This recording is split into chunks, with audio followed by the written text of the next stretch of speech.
Hello friends, welcome to Bengal food diaries channel.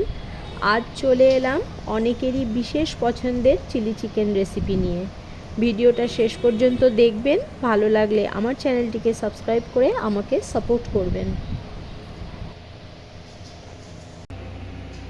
500 gram chicken নিয়ে এর মধ্যে দিয়ে দেব পরিমাণ মতো নুন, 2 চামচ সয়া সস, আদা বাটা, রসুন বাটা, লঙ্কা বাটা, গোলমরিচ গুঁড়ো, কর্নফ্লাওয়ার ও একটা ডিম। এবার ম্যারিনেট করে 30 মিনিট সাইড করে দেব।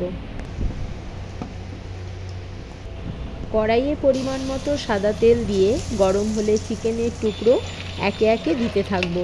এই সময় গ্যাসের ফ্লেম অবশ্যই লো টু মিডিয়ামে রেখে ভাজার কাজটা করতে হবে। উল্টে পাল্টে টেন্ডার করে ভাজা হয়ে গিয়েছে, এখন তুলে নেব। একটা বাটিতে দিলাম টমেটো সস, শেজওয়ান সস, তারপর সয়া সস। এবার মিক্স করে সাইড করে দেব। গ্যাসে ফ্রাইং প্যান বসিয়ে তাতে দিলাম সাদা তেল। গরম হলে দেব আদা কুচি, রসুন কুচি, কাঁচা লঙ্কা কুচি। কয়েক সেকেন্ড নেড়ে দেব পেঁয়াজ, গ্রিন ক্যাপসিকাম, রেড ক্যাপসিকাম, সাথে গোলমরিচ। সমস্ত সটে করে নিয়ে দিয়ে দেব মিক্স যে সস বানিয়েছিলাম সেটা।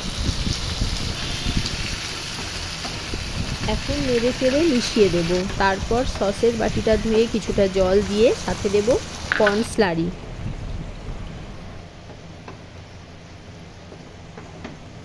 এখন ভেজে রাখা চিকেন দিয়ে ভালোভাবে টস করে অল্প সময় জাল দিয়ে নামালেই চিলি চিকেন একেবারে তৈরি। রেসিপি কেমন লাগলো অবশ্যই আমাকে কমেন্ট করে জানাবেন, সাথে একটা লাইক দেবেন।